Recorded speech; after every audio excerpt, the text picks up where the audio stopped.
आप देख रहे हैं हल्ला बोल, आपके साथ मैं हूं अंजना ओम कश्यप। दो हाथ कांग्रेस के दिग्गज नेता अपने ही नेतृत्व से अब दो हाथ ले रहे हैं। पहले कपिल सिब्बल ने हमला किया, सवाल उठाए, और अभी से थोड़ी देर पहले गुलाम नबी आजाद ने भी चिट्ठी लिख दी है।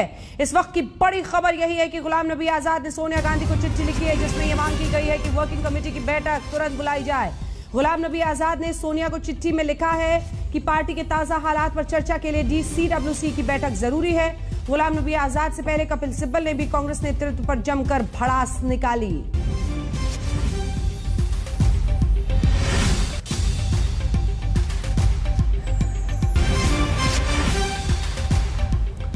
आज बेहद खास मेहमान हमारे साथ चर्चा में जुड़ रहे हैं। अश्विनी कुमार, पूर्व कैबिनेट मंत्री, हमारे साथ इस चर्चा में शामिल होंगे। कांग्रेस पार्टी का पक्ष रखेंगे, सवाल जवाब होंगे इस बात को लेकर कि पार्टी के अंदर ही तमाम नेता आखिर दो हाथ क्यों कर रहे हैं। डॉक्टर संबित पात्रा, राष्ट्रीय प्रवक्ता भारतीय जनता पार्टी के, मोर्चा संभालेंगे बीजेपी की तरफ से। आचार्य प्रमोद कृष्णम, नेता कांग्रेस पार्टी की तरफ से चर्चा में होंगे, और तहसीन पूनावाला, राजनीतिक विश्लेषक के तौर पर कांग्रेस समर्थक भी जुड़ेंगे।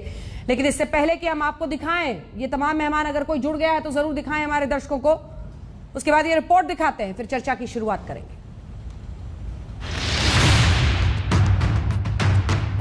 सिद्धू ने पंजाब कांग्रेस पार्टी अध्यक्ष पद से इस्तीफा दे दिया है और कैप्टन अमरिंदर सिंह किसी भी वक्त बड़ा फैसला लेने के मूड में है।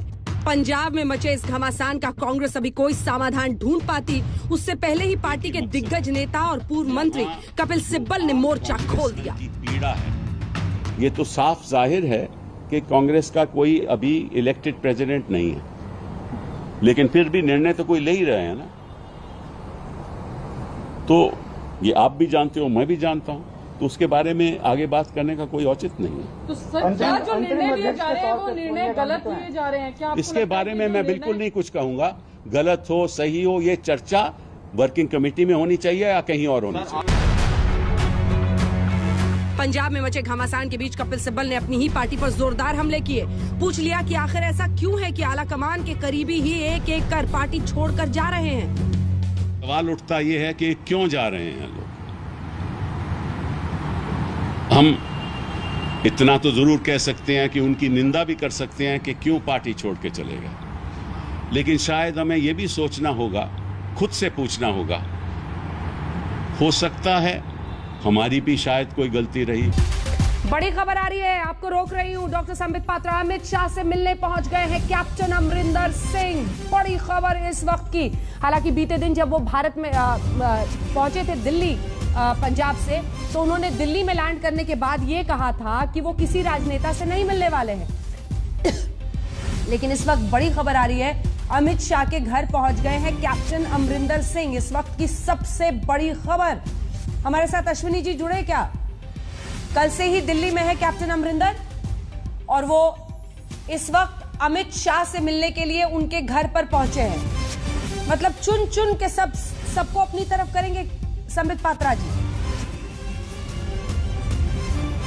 देखिए अंजना जी, मुझे नहीं मालूम किन कारणों से और ये बैठक जो हो रही है इसका क्या मकसद है, मगर ये तो चिंता का विषय है ही। जैसे मैंने कहा, कैप्टन साहब के साथ जिस प्रकार का व्यवहार कांग्रेस पार्टी ने किया, और कैप्टन साहब ने पंजाब के विषय में जो कहा, मैं वही अभी बता रहा था कि पंजाब एक साधारण राज्य नहीं है, राष्ट्र सुरक्षा में एक अहम भूमिका निभाता है। पंजाब में अस्थिरता और इंस्टेबिलिटी रहना ये कहीं ना कहीं भारतवर्ष के लिए भी उचित नहीं है। तो स्वाभाविक रूप से अगर गृह मंत्री से मिलने जा रहे हैं, वो किस विषय पे मिलने जा रहे हैं, इससे मैं अनभिज्ञ हूँ। ठीक है, उसके डिटेल का इंतजार करते हैं। फिर ये बात तो विजय रूपाणी भी कह सकते हैं कि उनके साथ बीजेपी ने किस तरह का व्यवहार किया। ये तो जिन मुख्यमंत्रियों को आप बदलते हैं वो भी कह सकते हैं कि बीजेपी ने उनके साथ क्या व्यवहार किया। आखिर वहां पर अभी जो मौजूदा चन्नी जो मुख्यमंत्री बनाए गए हैं, उनसे क्या अस्थिरता का डर है?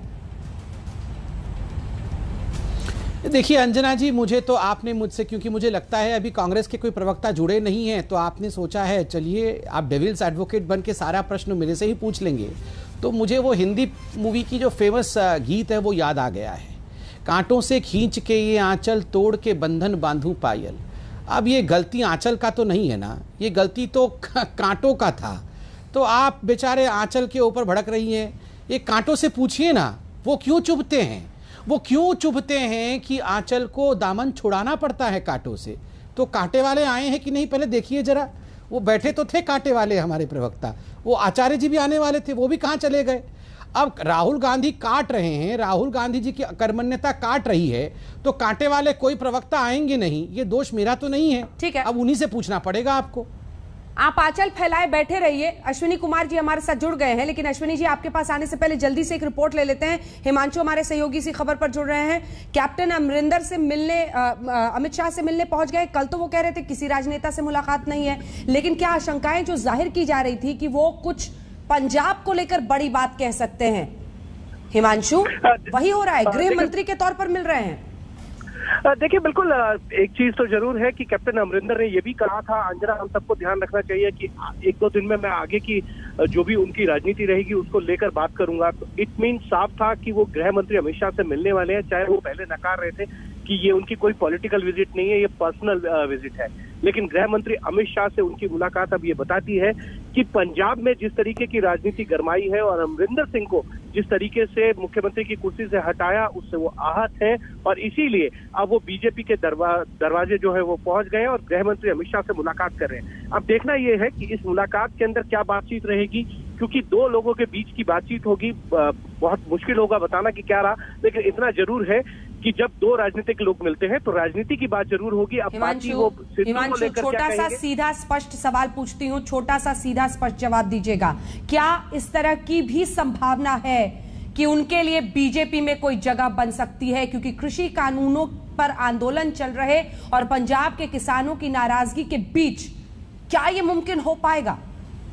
देखिए, बिल्कुल जिस तरीके से किसान आंदोलन है, और ये बात अमरिंदर सिंह भी बहुत अच्छी तरीके से जानते हैं कि बीजेपी में अगर वो आते भी हैं तो उनके लिए राजनीतिक तौर पर कोई बहुत बड़ा लाभ नहीं होगा, क्योंकि पंजाब में जिस तरीके का माहौल है किसान आंदोलन के बाद, वो उनके लिए नुकसानदेह ही होगा अगर वो बीजेपी में आते हैं। लेकिन एक बड़ी बात ये हो सकती है कि वो पार्टी में ना आए। जिस तरीके से 2017 के अंदर शंकर सिंह वाघेला ने एक अलग मंच बनाकर अपने उम्मीदवार उतारे थे पूरे गुजरात के अंदर, उसी तरीके से कोई मंच बनाकर वो कांग्रेस को डेंट जरूर कर सकते हैं।